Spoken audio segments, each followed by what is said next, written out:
नमस्कार. मी प्रशांत तरडे.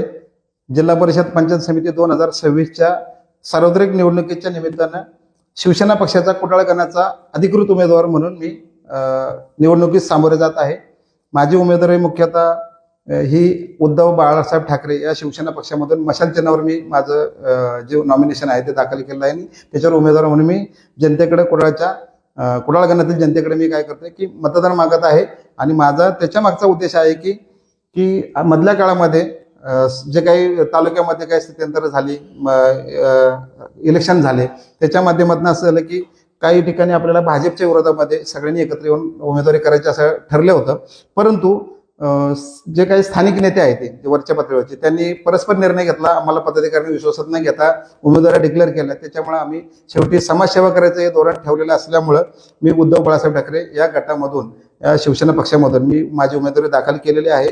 आणि त्यामध्ये इतर ठिकाणी अशा परिस्थिती दाखवली जाते की संभ्रम निर्माण केला जातोय की शिवसेना बाळासाहेब उद्धव ठाकरे हा गट सुद्धा आमच्या बरोबर आहे, तर आम्ही त्यांच्यामध्ये कुठल्याही गोष्टींनी आम्ही युतीमध्ये किंवा आघाडीमध्ये सामील नाही. ही सर्वप्रथम महत्वाची गोष्ट आहे. त्याच्यानंतर जो माझी उमेदवारी आता मी जे आहे ते खरं तर माझी ही उमेदवारी सर्वसामान्य घराण्यातली उमेदवार आहे.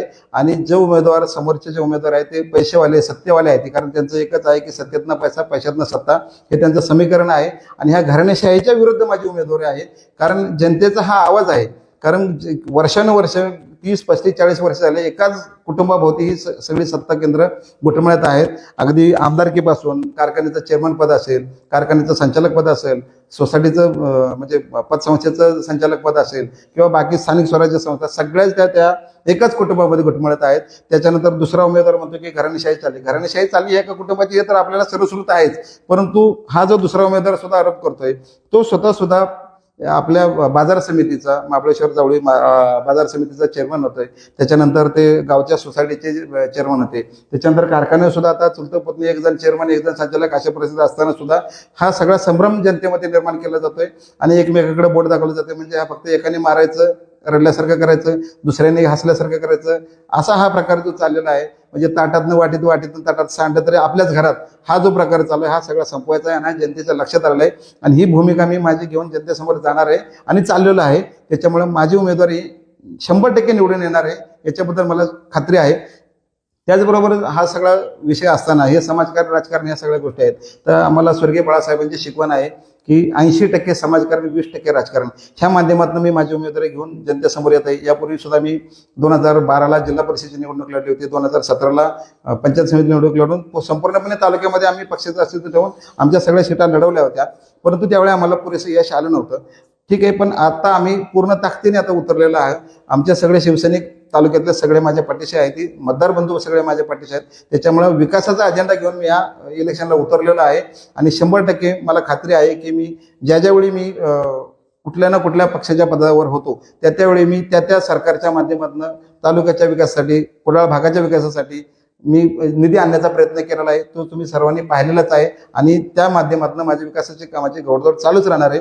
मी निवडून आल्यानंतर सुद्धा मी प्राधान्यक्रमाने ज्या कुडाळगणामध्ये ज्या गोष्टी असतील, समजा क्रीडांगणाची सोय असेल, दुय्यम निबंधकाचं जे ऑफिस आहे ते मेढ्यामध्ये आहे. वर्षानुवर्ष आपल्या सगळा 60% भाग आपला कुडाळ भाग आणि करर भाग ह्या भागात आहे.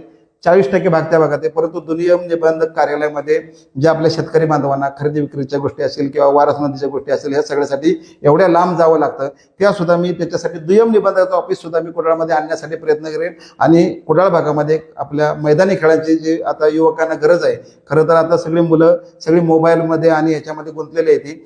त्याच्यामुळे मी एक क्रीडांगणासाठी सुद्धा प्रयत्न करेल. आणि बाकीच्या सुद्धा गोष्टींना मी जास्तीत जास्त की ज्या गोष्टींची गरज आहे त्या गोष्टीसाठी मी पाठपुरावा करेल, ही माझी खात्री आहे. आपल्याकडे कुडाळ भागामध्ये खरं तर आता ज्या गावामध्ये थोडंसं, कारण काय आहे सगळीकडे आपल्याकडे अल्पभूधारक शेतकरी आहेत सगळ्याच. आता धरणाच्या माध्यमातून वरच्या भागात जमीन गेली, आता पुनर्वसनाच्या माध्यमातून खालच्या भागातल्या काही लोकांची जमीन गेली.